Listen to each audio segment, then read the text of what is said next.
Hey guys, and welcome to episode number 28 of my Road to 1 Bill progress series. Again, I kind of apologize for how long it's taken to get this episode out, but this is honestly the rate that it'll probably be coming at.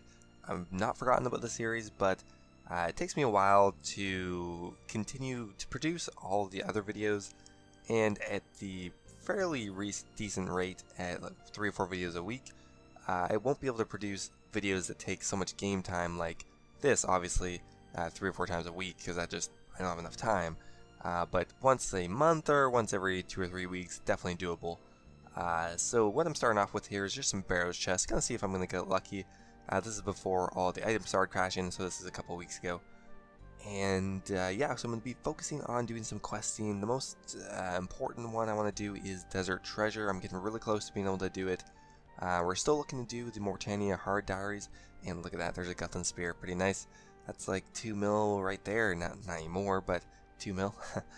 Yeah, so on top of looking to do the Mortania Hard Diaries, I also want to start working on a recipe for disaster, because once I have Desert Treasure done, that's going to be one of the biggest requirements done, and I won't have that many quests left after that to do. So I hope you guys enjoy, and let's get started. Okay, there's level 47 Thieving. Thieving is the last requirement for Desert Treasure that I need to get. Unfortunately, I've not quite gotten the hang of pickpocketing these bandits yet. I know the concept, it's just going to take some work, because right now they keep waking up and attacking me, which is really annoying. Okay, we're just about to hit another Thieving level. I'm going to have to space this out a bit, because this gets quite annoying when you're not doing it properly. There's level 48 Thieving. So you can kind of get it where they don't ever wake up if you're doing it properly. Okay, and another thing I'm still looking at is leveling up my magic. Now, I've been investing in these Jade Amulet Unstrungs because right now they're actually a little profitable to string. They do take a while to buy and a little while to sell, but it really helps make this method much more feasible because it doesn't cost any money. And the stringing jewelry is AFK in about 130 or 140k an hour, which is extremely good. So we're still looking to level up our magic. Okay, there we go. We're just about to hit a magic level, which is pretty awesome. That should be 83 magic, and we'll actually hit a crafting level eventually with this, even though the crafting experience is pretty bad. But there's 83 magic, just slowly leveling it up. No particular goal, but I still want to get it to 90. Okay, so we just finished up all the amulets, and I did put another offer in for 2,000 of them, because this was only 830. Another 2k would get us pretty close to level 84, which is nice. And let's see how many of them we bought, and it looks like almost all of them, 2,000. So we'll go put an offer in for some astral runes and sell these off.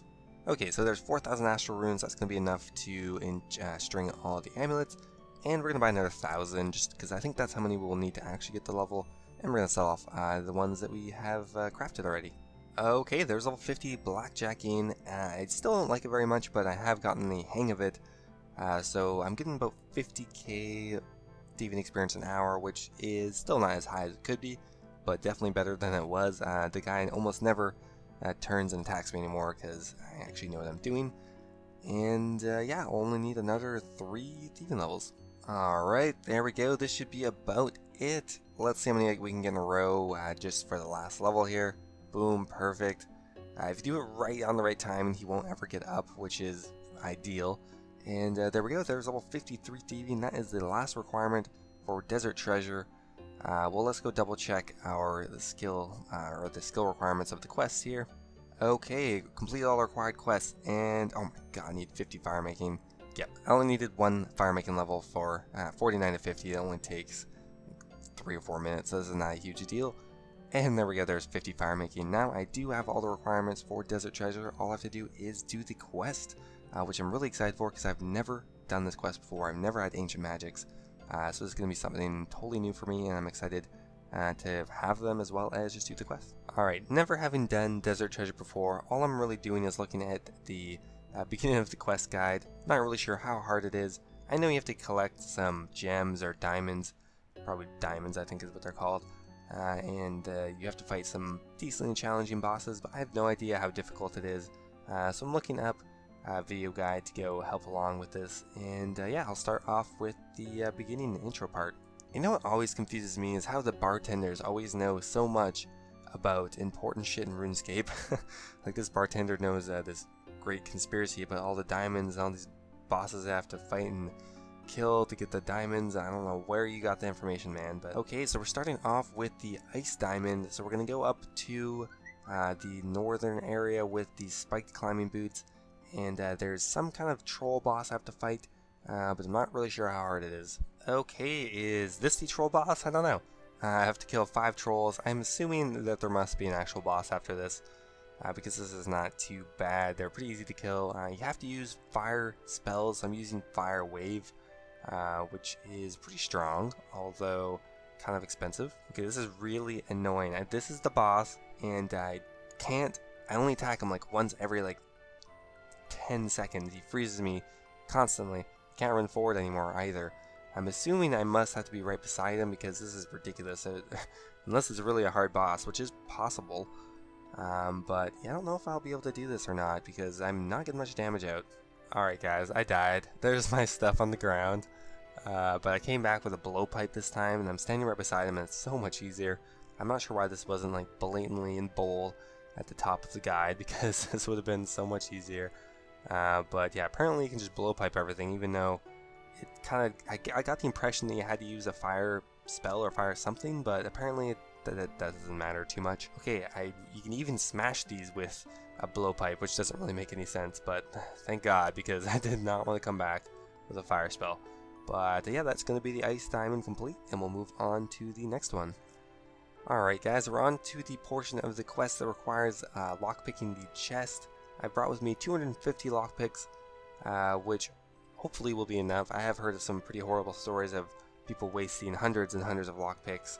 I do have the minimum thieving requirement, so I don't really know, but hopefully it won't take too long. Okay, that wasn't bad at all. Only took about 30 lockpicks, so just one inventory, and I got the Gilded Cross already. So I'd say that's pretty lucky.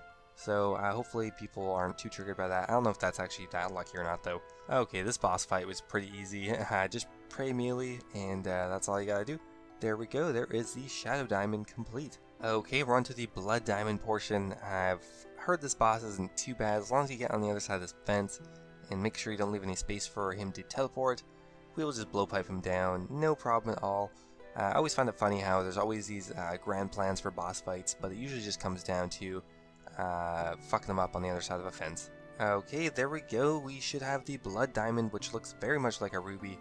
Don't want to lose that. That would be a little unfortunate, but only one more diamond left. Okay, we're just in the dungeon for the last diamond, the Smoke Diamond. Died in here by accident because I was taking damage from the smoke because I didn't have a face mask on. I'm a big noob, don't worry about it. And let's get the last diamond. There we go, that's all 4 diamonds collected, and now I can move on to the final part of the quest, which is the pyramid we'll have to run through. Hopefully that won't be too hard.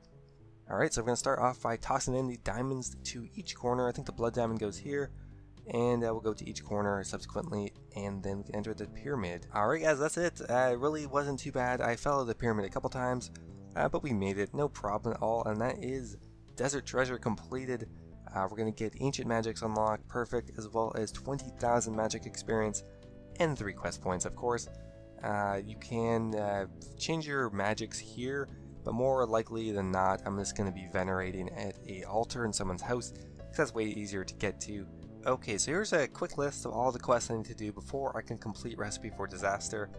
Really not that hard of quests, a lot of them are very quick.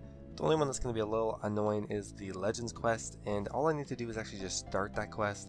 So I don't even know if I need the skill requirements for it or anything. Do you guys know if you need, how far into Legends quest you need to get before you can complete Recipe for Disaster? Okay, so we're just starting off Recipe for Disaster, 1 quest point, and an invitation to the most amazing feast you will ever see. Yeah, look at that food. That chicken's got some massive thighs on it. We got some obscure blobs of just random stuff. We got some bananas, maybe? Maybe it's corn. I don't know. Maybe it's bananas. We got pig's head. We got some fruit. All sorts of stuff. This is looking pretty nice. Aw, man. Come on, man. I was having a nice, a chill dinner. This guy has to come along and freeze everyone in time. Okay, so we're just finishing up the first sub-quest, which is for the dwarf. We actually got the dwarven rock cake, which is going to be useful for Nightmare Zone as well, I think. So hopefully I should be able to get these now in the future. Okay, so we've cooled down the rock cake and given it to the dwarf. There we go, another of the subquests complete, and a little bit of experience, which is always nice. Next up, we're going to move on to Pirate Pete, or no, I think we have to do the goblins first. We'll do. Okay, he comically just blasts himself into a wall and then kind of unstuck himself like a piece of bacon. But yeah, that was a pretty easy subquest, and we'll just go get the Slop of Compromise. Okay, we got the Slop of Compromise. Give it to them, and there we go, another subquest complete. Got some farming experience as well, which I guess is not bad. And we'll move on to Pirate Pete. Okay, I forgot about this section, is where you actually go underwater and kill some things. So I actually really like this landscape here. I wish Jagex would go and create some more underwater areas, maybe for Slayer. Okay, that was pretty easy, and there we go. We can give Pirate Pete his fish slop thing. There we go, that's another subquest completed. Now I guess next up we're going to be doing the Ogre subquest, but I think I might still have a requirement for that. I'll have to double check. But yeah, this is going pretty quickly so far. Alright guys, that's going to be it for today's episode. Hope you enjoyed. We'll do a quick recap on what I accomplished. Mostly got just a couple levels, one magic level, a bunch of thieving levels, and I guess a fire making level. Most importantly though, completed Desert Treasure, as well as a bunch of the prerequisite quests for the Recipe for Disaster questline, and by that I mean we did the General Wartface, the Pirate Pete, and the Dwarf mini quest so far. And next episode I'm going to work on finalizing everything so I can complete Recipe for Disaster. Bank's looking at about 2 mil, but I do have a bunch of money still invested into the Astral Runes as well as the Jade Amulets. So hope you guys enjoyed, and I will see you guys in the next episode.